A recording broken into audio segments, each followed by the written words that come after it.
I'm here today with Jennie Earl, who is from the Utah State Board of Education. You are an elected official, is that correct?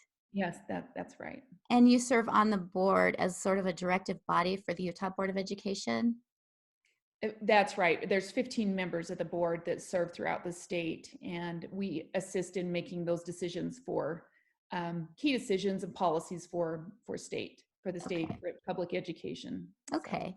And I just wanted to have Jennie on here because I am a concerned citizen in Utah, and I started to sort of dig around on, the policy and website of the Utah Board of Education and individual school districts.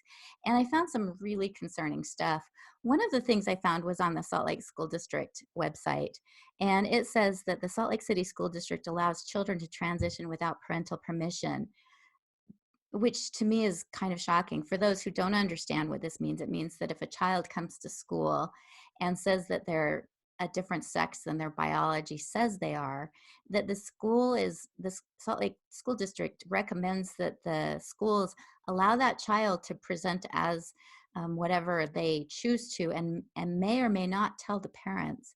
It says school personnel should work closely with students to assess the degree to which, if any, parent involvement will be involved in the process. And that just really shocked me. And then I found Davis School District that transgender children are allowed to participate in sports and the gender they identify with rather than their biological gender. And that was surprising. And I actually contacted my local district and asked them what their policy was, and they said that they're working on it, but apparently there isn't sort of a general policy for Utah through the State Board of Education. It's district specific. But I did find that the Utah Department of Education has some references on it to things that really surprised me, one of which was the It Gets Better Project, which is a nonprofit organization for LGBT. And then the other is the Trevor Project. And that's a very strong LGBTQ affirming organization. And I also found references to the gender unicorn being used on the State Board of Education website, to suggestions that we need to teach children about cisgender and heterosexual privilege. And there's just sort of a lot of questions that bubbled up for me as to how is all this happening, and what is your role as a board member in overseeing this? well, I'll just share just a few things, and then we'll kind of just talk back and forth about that. Local LEAs, which are the local education authority, there's a lot of decision making that they can make within their board and within their communities. So on some of these issues you're specifically talking about, it's key that board members that you elect to your local board, that they have sound understanding of what these issues are, and that they are representative of the people within their community, with the parents. So there's a lot of movements out in society, and so sorting through some of those movements takes some education. It takes a little time to actually understand who's behind certain movements, what their intent is, and what the desired outcome of that entity is, good or bad. There's some great movements out there too that are out there to help families and to keep them safe. As you were talking about Salt Lake School District's policy, it's interesting because in our law, I'm going to quote a little bit of state law here. It does indicate, let me see if I can find it real quick here. We put a suicide prevention law in place, and it's, let me see if it's 53G 9S 702. And in this, it states, it's interesting because there's kind of some contradictory statements. There's that our program shall provide training to address, and I'm just going to list a couple of these. One of these is strengthening family relationships. That is one of the things they want us to do. But then at the same time, it says increase to also help students who are at increased risk of suicide, who are not accepted by their family. And I think this is where we've got an interesting diversity here, or, you know, playing both sides. And then it goes on to cite including lesbian, gay, bisexual, transgender, or questioning youth as an example. But there could be other examples out there. But at the same time, we do address this idea that we need to be strengthening family and strengthening relationships. And it's really hard to do that if your teachers are actively undermining parental authority. Yeah, exactly, exactly. That does become concerning, especially if there's knowledge that parents aren't having access to. And I know Um, that we're talking specifically about Utah law here, but I yes, do think this is very applicable in all other states.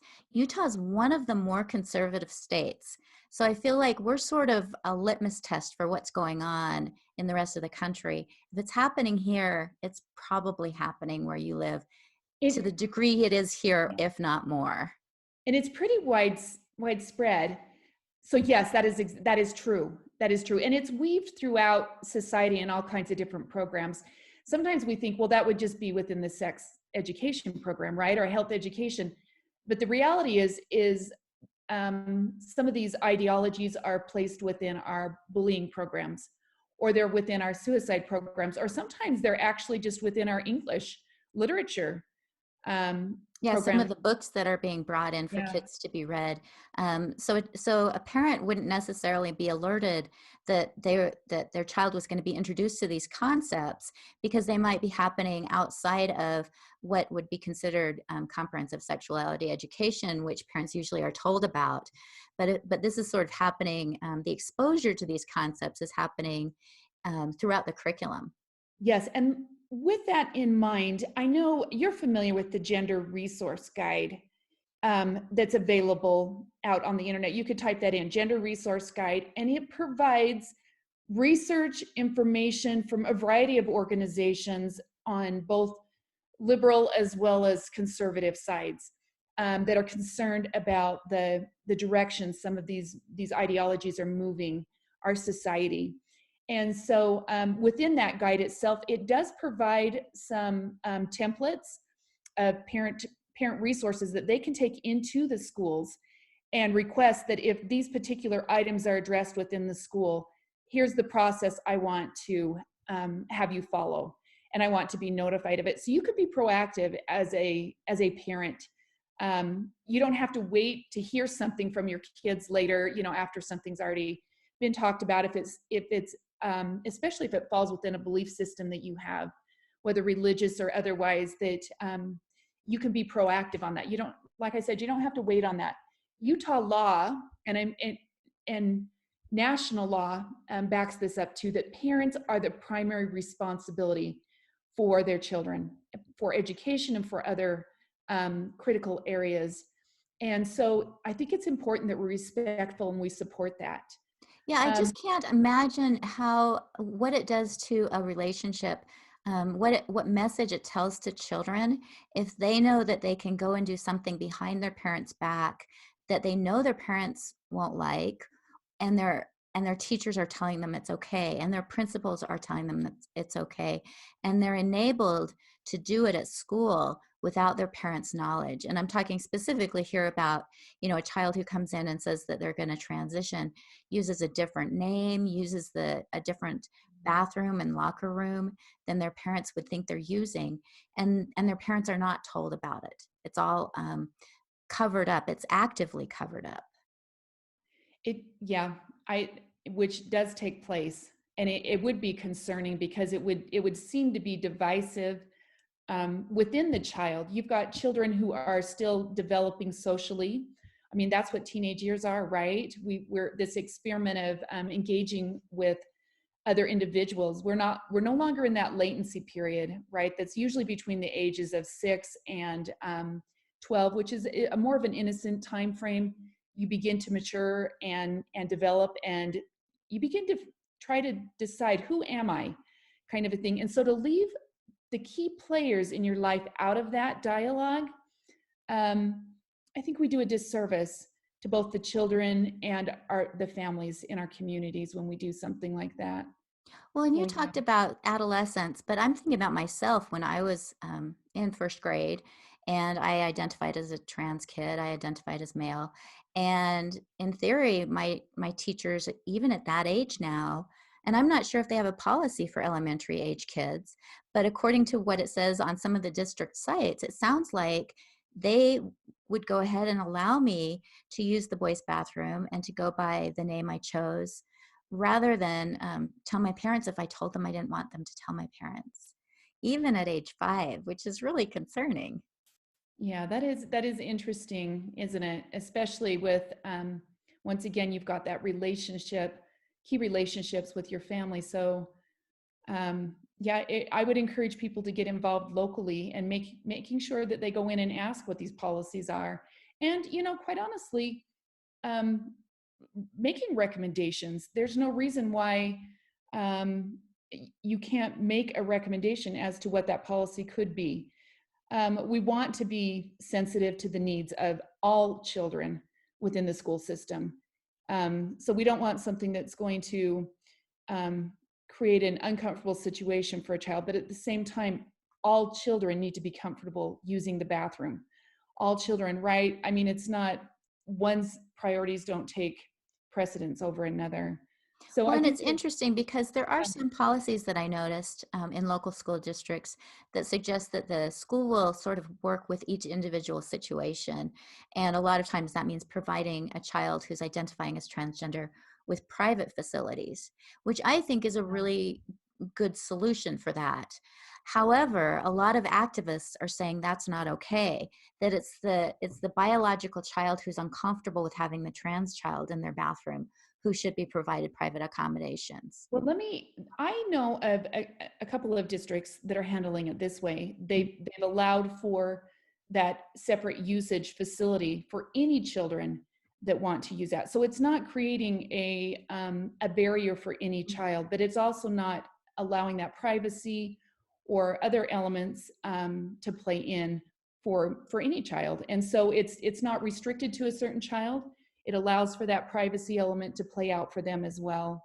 So there are ways to do this and do this well, and I think it can be done. I think I mean this is a new era we're in, right? We're having to find what balances and what works and what is really healthy for children and right for their families. So I think as we move forward, we will land there. I think, Erin, you educating us has been a powerful tool for us to understand many elements of just a different dialogue and where things can go wrong and where they can end up more hurtful instead of allowing natural processes to take place. I got about halfway through your book over the weekend. So I'm just sharing that. So it was a powerful book. Well, and I So think that this is where I feel like educators are really stuck in the middle because we want to be compassionate to that child who has been affirmed in their transgender identity because no instance of bullying is okay. It's really not. And we don't want to encourage that. At the same time, we, at least from my perspective as a parent, as a former trans kid, as someone who's concerned about kids, affirming a child's transgender identity can have big impacts on the rest of the kids. And so trying to negotiate that it's really difficult. And it kind of reminds me of when I was a kid and my parents were extremely liberal and did not want me to say the Pledge of Allegiance. And um, so every morning the teacher took me out into the hallway when we said the Pledge of Allegiance. And it was uncomfortable for me. I just would have rather stayed and said the Pledge of Allegiance, but my parents were adamant, no, my daughter's not going to say this. And so that anytime a child gets separated out, it can be very uncomfortable for that child. But at the same time, we have to honor, the rest of the children. And so as your position on the board, that's a really weighty position because you have to grapple with these issues. yeah. Yeah, and we do you know, recently we updated our health standards. And with that, with the updating of those, there was an opportunity for outside organizations to put various materials onto our sites. And, you know, thank goodness we had a lot of public support on some of the concerning, there were some concerning Yeah, organizations. I believe there were even some things on there that I was a little bit embarrassed to say out loud. Yeah. There were some very explicit things. Yes, there were some very explicit things. And fortunately, grateful for other board members as well as public members as well as staff. We were able to vet through those items and remove anything that was contrary to Utah law, which Utah law, we are an abstinence-based state. That's not an abstinence only. Sometimes people get those two things confused. An abstinence-based state allows us to teach and provide a lot of information. It teaches about relationships and the importance of thinking towards the future, and not just reducing risks in children, but avoiding them, teaching them the behaviors that help them to avoid those risks that can be life-changing in their And life. that's so So, important. Something I yes, spoke with Monica Klein about a couple weeks ago, and that's something her organization is really focused on, is helping parents and educators to teach kids to avoid risk, because a lot of what's being taught now in schools actually can promote risky behaviors. Not necessarily in Utah, but um, some of the messages kids are getting from activists is that, you know, you can be sexual whenever you want. You're totally in charge. You don't have to wear a condom if you don't want to. You don't have to tell your partner if you're having multiple partners if you don't want to. All of these are pretty risky behaviors, regardless of how you feel about yeah, abstinence or not. They're not going to promote healthy behavior. So yeah, it you're sounds looking like at long you're time, yeah, health detrimental things. Yeah, either mentally, socially, and even emotionally. Yes, there's ample research there to show that. So yes, you know, one of the things that, and the dialogue is around consent, right? And we want kids to understand how to protect themselves. And so we have this dialogue that yes is yes, no is no, which actually is an interesting thing because it's weaved into something that that I don't think most parents would agree with. And along that lines, what I'm saying is that some elements of consent actually weave into this idea of foreplay or this idea of sexual negotiations with your partner. So let me just use a few phrases that sometimes are used. It's, is it okay if I do this here? Is it okay if I take your shirt off? Is it okay if we engage in this behavior? So it's not a matter of saying, of teaching kids where that line is or that protection for them. And that's exactly why we teach consent in the first place, so that we can avoid for rape victims, so that they know they can say that, no, this is not okay, or that there is a very clear dialogue that takes place in a relationship. And that is very important that kids understand that they are in control of their bodies. So how does But that play out though when you've got a yeah, trans kid who's coming into a girl's bathroom, you know, a biological male who comes into a girl's bathroom and the girls are told that they have to accept that? Doesn't that kind of undermine consent? I think there can be some gray areas, right? It can be confusing if if you're trying to teach one thing and then trying to understand where those boundaries are. So, and that's one of the reasons why I would encourage individuals to get onto that gender resource guide, because it breaks those type of things down in just a real concise, research based. It's very, you know, it's got all the research to go with it, but it addresses those type of issues. Which is, So, I think, yeah. one of the biggest things is just people not knowing what is being Well, and provided. I And think you mentioned, I'm sorry, I think that I might have cut you off, but you were talking about how you were allowing outside sources to provide oh, resources. yes. And so who vets those resources? Because I've seen links to some things that are very concerning to me on the Utah State Board of Education website, resources for parents and teachers and kids. So Well, how they're do those go trying. about? Well, some of that comes through both staff as well as like the Department of Health.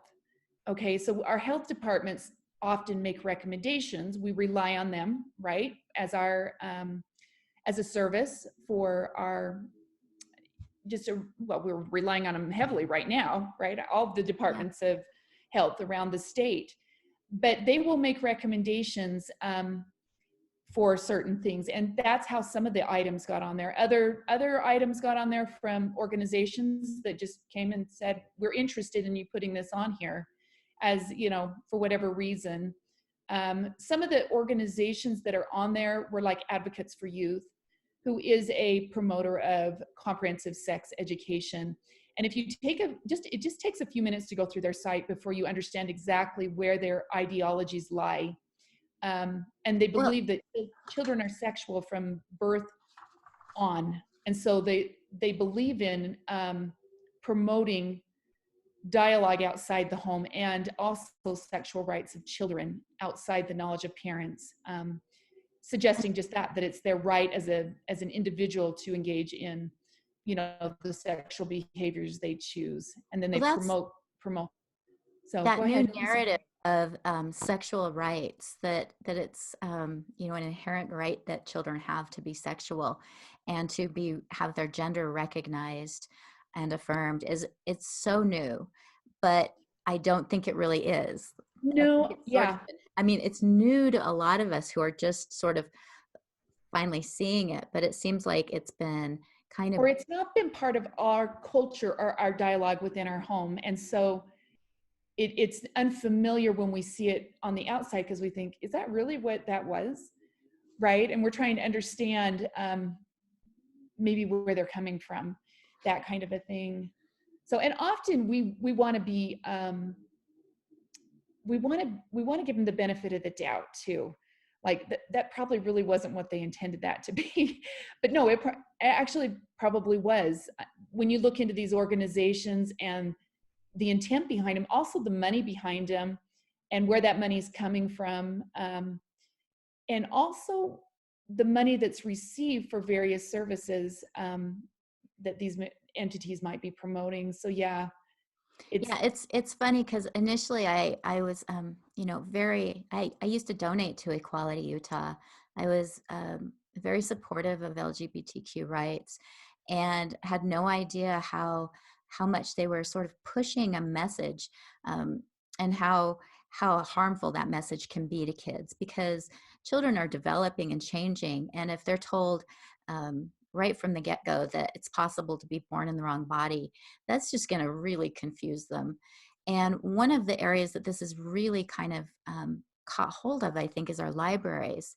And so parents who are concerned about this, I think going to your school libraries and looking at the books. And again, this is so hard for me because my whole upbringing was like, never censor, never, you know, you know, you should never ever take a book off the shelf, that kids should have access to any book that they want.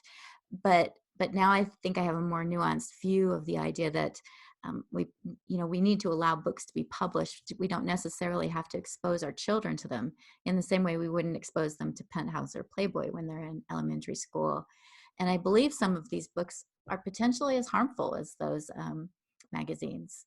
Yeah, you know, it's interesting because, well, they definitely drive a dialogue, and even if not an external dialogue, an internal dialogue with individuals, whether that's questioning their own upbringing or questioning something they feel disconnected with, or as they introduce ideas into their mind, that there feels that it begins to create a sense of a lack of balance in them, or a lack of peace. It's something uncertain, and sometimes they're not even sure how to deal with that, and so they don't always vocalize that, but they may carry those things within themselves.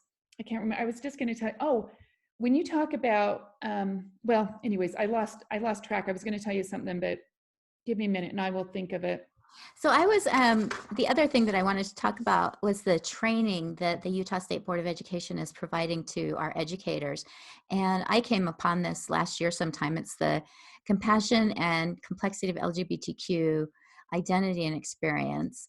And this is something that the State Board of Education provided to teachers, in which they talked about the gender unicorn. They talked about cisgender and homosexual privilege.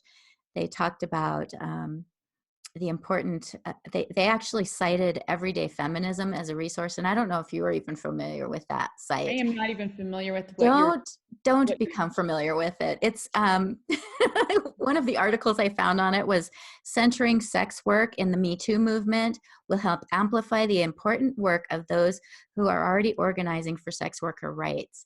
This is something that was given a resource to our teachers. See, And I'm not even familiar with this training.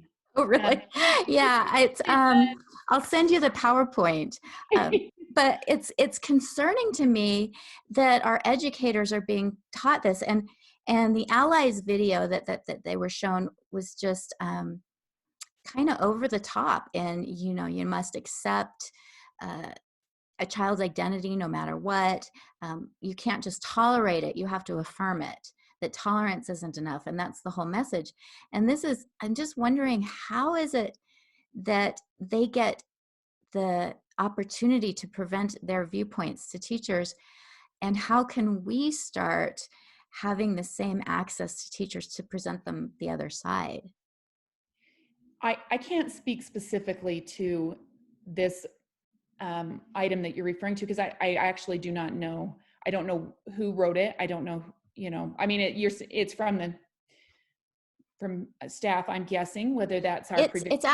It was actually delivered by I can give you it's somebody from the Utah Pride Center was the one who actually was the presenter.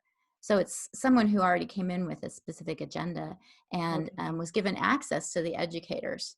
And when they give these presentations, they don't say this is our side. This is what we believe. This is our ideology.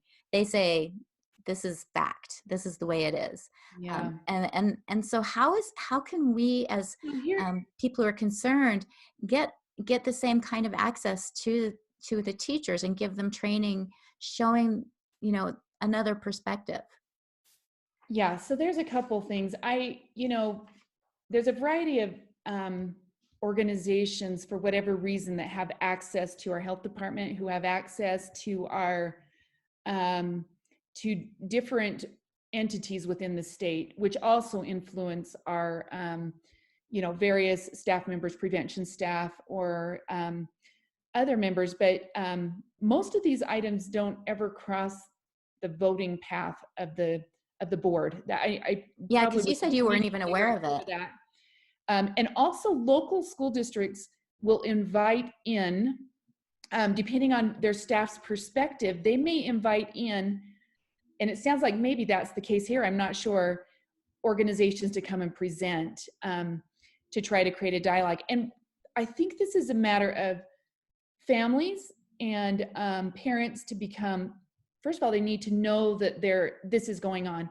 It's interesting because sometimes we think, well, that's happening in New Jersey, right?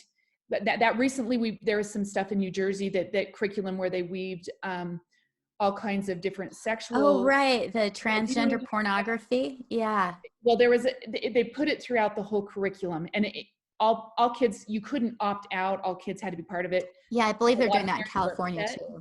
Yeah. So, and then in Washington State this spring, there was a law passed that said that the K through 3 social emotional learning, so the SEL, we hear that frequently, and we think sometimes that that's just helping kids get along with one another, or engage socially, this kind of a thing, or gain skills of resiliency, which is part of social emotional learning. But in this case, it was going to be delivered through the sex ed program. So it was like, well, what is that exactly? I mean, the social emotional learning was delivered due to law through the comprehensive sex ed program. So it was just, yeah. So, but then you think, well, that's happening there, but it may not be taking place here. And yet we're beginning to see it bubble up in different areas. And the key thing is to be, first of all, you need to be educated on what the dialogue is. what is the difference between abstinence-based and sex education and comprehensive sex ed, and there's just some different dynamics there that you just need to be aware of. And it takes just a little bit of time to know that. But the other thing, let me just there's just a couple things. I wrote an article recently, so I'm just trying to hit those key things. First of all, you as a parent, I'm just going to actually read this. You have a unique insight about each one of your children, which is great. And you know best what they need. As you strengthen your relationship, which is the key thing, you have to have a strong relationship with your children. But as you strengthen that relationship, you will be able to be aware of what unique needs they have, because every child is different. Every child has different experiences. And even within their gender, it's interesting to me that sometimes the very entities that are saying, hey, there's gender stereotypes out there, but they don't let kids experience things outside of that gender stereotype, so to speak, and still be who they are to themselves. Yeah, So there's a very strange message now that if you yeah, are gender nonconforming, it means you're the opposite sex, which is a message that is really being pushed. That if you're not the stereotypical boy who likes rough and tumble play, and if you're not the stereotypical girl who then likes to sit something, and yes, then you're actually transgender. It's almost as if they're rather than like advocating for transgender kids, of which there used to be very, very few. It was an extremely rare thing for a child to have the gender identity disorder that I had. Now it's increasingly common. And I think it's because we're teaching our children that if they don't conform to these, rigid stereotypes, that they're transgender. which is very interesting, because throughout history, there's always been some kind of a cultural, influence as to what certain, I don't know. I guess what I'm saying is there's always been differences, right? And so now, if you don't fall into a framework, then yeah, we're creating this dialogue separate. Okay, so let me just share an example. So Teaching Tolerance, which is by the Southern Poverty Law Center, they actually, there's an elementary age activity where they have you look through magazines of toys, and you're supposed to identify who plays with those toys, male or female, right? So, and then there's this dialogue about, well, should someone else decide what toys you play with? You can play with what you want. So there begins to be this dialogue of, they're trying to make it look like they're breaking down social, like you can play with whatever, but it's questioning your internal, do you know what I mean? Your internal sense about yourself, which isn't the case, because children play with a variety of different things. Even young children have in their imaginative play, they take on all kinds of different relationships and monsters, or do you know what I'm saying? Aliens, whatever they like to engage in, or astronauts, robots, whatever. And it doesn't mean that they either are stuck into one category, or that they should move to a different category. Anyways, it's just interesting, like you said, that we've got this interesting play going on in an area where we probably shouldn't. We should let children be children. Yeah, because it And also, when you were talking, it made me wonder about the parents who do reinforce traditional stereotypes for their kids. And if we're going to be tolerant, we're going to accept that some families do want to have those rigid stereotypes reinforced, and who might get upset if teachers are encouraging their kids to break those. And yet those views are not tolerated. They're not, nobody goes out and advocates for those parents. And so it's really interesting to me which ideas now are really promoted, which ideas we have to be tolerant of, who we have to reinforce. And I just wonder what happens to those kids who come from more traditional families, who are told that, oh, you can play with dolls, it's okay, and then go home and maybe their parents didn't want the boy playing with a doll. I mean, I don't know. It gets very complicated. it does It's get, well, I think I think this, I think whenever we try to take a complicated issue and we make it into a one talking point, which I often hear that this is a single talking point, it is concerning, That's a because really good point. as you know, life is complex. People are complex. We come from, not only do we inherently have our own personalities, but we have the dynamics of those we associate with. And so I think we should always be in a, we should be aware of individuals and their needs, and also be respectful of their families and their needs, because and you're, I mean, you're talking, you know, coming from maybe a conservative or a traditional, that's the wording you used, a traditional family, but even religious wise, and maybe tradition would fall into that religious category, equally respectful of someone's unique, you know, religious background. Similar, I mean, you're even with your parents, being respectful that that's the desire they had for you. You know, the school was respectful of that. Yeah. You know, for Yeah, the it's pledge of interesting allegiance. because So one of the issues that I almost wonder is that our schools trying to do too much. You know, it used to be that schools were sort of responsible for academics, and now it feels like increasingly schools are responsible for more and more and more of parenting, really, what I would consider parenting. And when that starts happening, it seems like that's when we really start having these confusing issues, because every parent wants to parent their child a little bit differently, and schools yeah. can't really accommodate that kind of diversity. And that there is a lot of truth to that. The other thing is one of the other things I think that plays out in society right now, and we're seeing it even with our, EPI-A report that came back from the federal government, which they evaluated this suicide, through, I think it was 2011 through 2015 or 16. They kind of looked at those numbers and did a deeper dive. Um, Anyways, one of the key things that they found in there was the impact of technology. Mm. And we're seeing this uniquely affect our youth in ways that we're not familiar with before. And so, when we carry on dialogue about, suicide, or we carry on dialogue about depression or anxiety, we have to make sure we're looking at all dimensions. Sometimes we narrowly try to fit things into what we perceive as this is what's causing it, or that's what's causing it. And yet, there are a lot of diverse issues. And one of those primary issues, there's a lady named, Jean Twing, and Dr. Twang has done some research in, generations, and she studied this latest generation and found that one of those key factors was when, I think it was 2010, when we peaked Mm. with, kids having access to, iPhones, or And the suicide rate went up, especially for girls. yes, yes, that is exactly right. There is a correlation.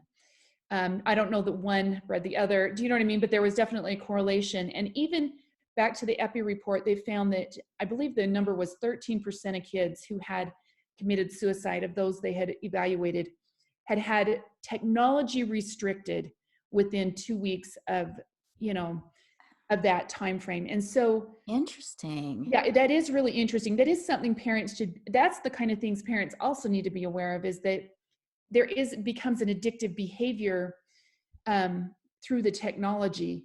And so whether it could be a cell phone, but it also could be, other technical, well, like gaming, or, oh, I don't know, whatever other technology items are out there.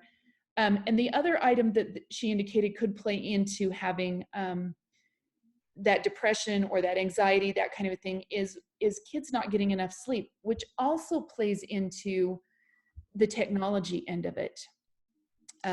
Yeah, kids, I'm amazed. That's something I need. I need my sleep, and I've always been really strict about sleep. My kids will tell you stories Yeah. about even when they had sleepovers. It was just horribly embarrassing for them because I would tell them they had to go to sleep. But I see kids that you know, they're staying up really late, and then a lot of the high schools especially start really early. Yeah. And if kids are sleep deprived, it's really hard for them to make good choices about all these other issues we're talking about. Yes, that is absolutely true. And technology can play into that lack of sleep easily, whether that's gaming or someone middle of the Social night media. sending me a text, Yeah. Well, So and that's where Lisa Lippman research is really interesting. I'm not sure if you've heard of her, mm, but she started to look at what she calls rapid onset gender dysphoria because it's a new phenomenon. yeah, Um, we didn't used to have girls who suddenly wanted to amputate their breasts. This is a very new phenomenon. And she researched it and found that it was directly correlated with I shouldn't use the word correlate. I need to be careful. it was linked to yeah. social media, and that it would happen she determined that it was actually a social contagion that was happening via social media. And Among so peers and groups of right, friends, and right? Yeah. right, exactly. And If so one transitioned, then others were immediately other friends began to question, and then you've got the rapid onset. right, Yeah. and they would egg each other on and support each other in these medical transitionings that are really harmful to the body. And so I think that we are dealing with a whole different generation now with the access to technology um, Yeah. in a way that we probably won't understand for a while because the technology keeps changing so fast. It does. But once again, this is one of those key roles that parents play. And sometimes I think we leave it up to the professionals to make those key decisions or wait for the research to come out or whatever. But I think when we strengthen our relationships with our kids and we become more aware of their individual needs and their individual personalities, and we act upon those things that we think we need to do for them. We don't just go, well, that doesn't feel right, but we actually engage and act upon those things. We continue to strengthen our relationship, number one. And it's just funny, as you were talking about how strict you are with sleep, you know, um, your child probably, whether they realize it or not, are reaping these great benefits from that, right? Allowing their bodies to grow and to change. But I mean, there's things that parents need to be more than just friends about, right? We need Well, to and we turn in the technology at night. And when it's not there, we go find it. So we do that at my house. If when I go to bed, we have a docking station, and sometimes I better walk down, be there. my son's still talking to someone, and I'm like, it's quarter Yeah. to 11. How much longer? It's not, you don't have to get off immediately, but you've got 10 minutes. Finish Well, up your and conversation. I think Yeah. I think that's important that you do that. I think that's great. It's a hard thing to do, and I think that it really brings up maybe one of the core points of all this is that parents are being encouraged to think of themselves as their children's friends or buddies, and oftentimes are they're not able or willing or have the skills to set the boundaries that really the kids need, and that And and then want. and want. And a lot of these activists are telling parents that if they set the boundaries, their kids are going to hate them, they're going to kill Or themselves, they're going to run away whatever. from home.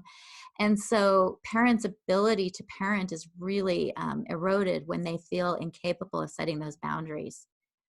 Yeah, and there's another this lady is Helen Alvare is her name, and she has a book out called Putting Children's Interests First in US Family Law and Policy. Oh, interesting. And I don't agree with there's some things I don't agree with, but she is a law professor, and um she is concerned that what we've done is we've valorized our sexual rights. In other words, they've become this right or this high priority, and that we're known by those. It's a And kind yet, of strange thing to be known by, really. yeah, it really is, really. And yet, in doing so, it becomes very individual, right? Everything's centered around me and my rights. Mhm. And her concern is in doing that, not only in our laws, which we've gradually done over the years. It's more important that the adult's sexual behavior is more important than a child that may have come through a relationship, right? But her suggestion is we need to go back. We need to look at the programs we're using. We need to look at the messages we're sending, and realize that what we are doing as adults is affecting our thinking, and it's affecting our children's ability, or the lack of support for children, and that we need to be more inclusive of of children themselves, and be aware of the needs that they have, those unique needs at the different stages. Anyway, so that I've listened to a lot of her lectures. She gives a lot of great lectures, and her book, it just is, it's filled with lots of law. That's who she is. She does a lot of research, does a lot of reading, and then her conclusions. And anyways, it's just one of those resources that I think is powerful. Although the book was a little bit expensive, so maybe if someone's interested, they can find it on Amazon. But it wasn't published a normal way. It was meant to be more of a textbook kind of a thing, anyways, academic. But I'll post information about it on the description of this, so that people can maybe even find a lecture or something by her, because I do think that it's really important that we kind of step back a little bit and ask ourselves, what is our role as parents? What is the teacher's role? What are their friends' role? And how do we start to insist that people parent their kids? Because I really think that I see sort of this sense of the schools will take care of it. And it's interesting, during COVID, initially there was sort of this huge freak out. But now it seems like, and there's still struggles for sure, and it's difficult, but it seems like a lot of parents are reconnecting with their kids in a way that is really healthy. My daughter was asked that the other day about how I have 2 children at home currently, others that are out of the home, but they said, well, what's been hard and what's been good about this, being home, finishing school from home and such. And that was her comment, is the relationship with my brother, because they have a game they play outside called ultimate croquet, which somehow weaves in between my flower beds. So sometimes I don't play because it stresses me out, right? But it's this ultimate croquet. Or we have a cardboard table sitting in the middle of the room, and when there's a break time in the middle of the day, they go to it and play a game, and it has built their relationship and our relationship and strengthened it, so we can either engage in a stronger process with one another and those key relationships that carry throughout our life, or we can we can let the world do it, and the world is in technology or whatever the other message is being sent out there. Anyways, so as we finish up, is there any kind of advice you have for people based on your experience? Because you sort of get to see how it works in the background, how these decisions are made. And I'm sure each state is different. In some states, I'm sure that the state school board has more authority and locals have less, and vice versa. But based on your experience serving on the Utah State Board of Education, what advice would you give to anybody who's concerned, not just parents, but people who are concerned about the direction that our educational systems are taking? Well, I always being proactive. I'm grateful for parents who've reached out with their concerns. And so if you have a concern specifically locally, I don't think you realize how much impact you can have. Go in, ask for the curriculum, review the curriculum, and then make recommendations. It's always from a positive stance. And what I mean by that is, when you go in and it's nothing but criticism, you're done, right? No one wants to know that. People are trying the best they can. I think our educators around the state are doing the very best they can. But you can go in and be proactive in what you would like to see. And anywhere, any state, you can do that. But I know here specifically, I know of great people that have gone in and made positive changes that were still inclusive and considerate of all children, but did not seek to undermine parents or the teachings that are taught in various homes. They still were allowed to, anyway. So it worked with that. Always go in with the recommended solutions. Here's some solutions, and then just be proactive in, providing those solutions. And then if it doesn't work, if there's something that you're not interested in, you have a right in the state of Utah to request different activity, different curriculum. You can do that.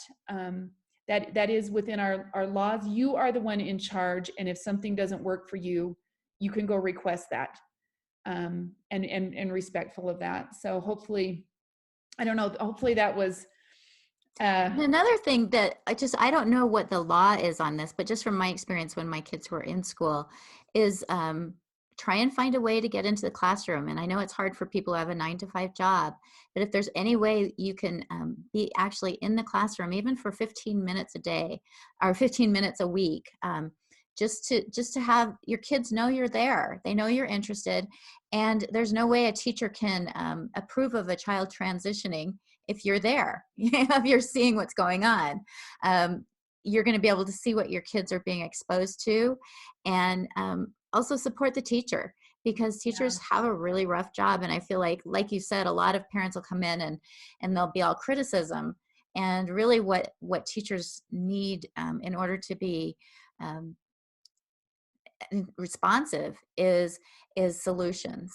And so, and I'm not sure what the solutions are. I have a situation. I don't know that we have all the solutions, right? Yeah. But we do have the ability to work together. Right. Our teachers do an incredible job around the state. They're seeking to do what is best for the children in their classrooms. And they have diverse parents that come in making various requests from them. And so I wonder, I know that in my community, there are a few they bees that are going to be hitting the school system soon. I'm not sure if you're familiar with that, but it's children who are raised gender neutral. Oftentimes the grandparents don't even know what sex the child was born, and the child gets to choose however they want to be. And those are kids who are going to be hitting our schools soon. And so I'm really curious to see what policies are going to be enacted, because these are children who have been told from the moment that they could kind of comprehend anything that they can choose if they're boy or girl or both or neither. And that's going to have some pretty significant repercussions in our schools once they start kindergarten. And I'm not sure how our schools are going to respond to that, but it's going to impact the other kids in the classroom too. If you have a child who says that they're neither a boy or a girl in kindergarten, or they're both, or sometimes they're one and sometimes the other. And these are issues. It's almost like the world wasn't confusing enough. We have to pile this on too. But it's something parents need to be aware of might be happening in the classes. Say that's just it. It's an awareness. It's, once again, it's the relationship with your children, carrying on dialogue at home about your beliefs and your thoughts. And then, of course, always a courtesy to extend love to others as you engage with them. So, I think communication. Yeah, we're in a, yeah. And negotiation, because we can't always have things exactly how we want them. And we have to be willing to find solutions for these very complicated issues right now. Yeah. Yep. It's true. Well, thank you for your service on the board. I suspect it's a fairly thankless position.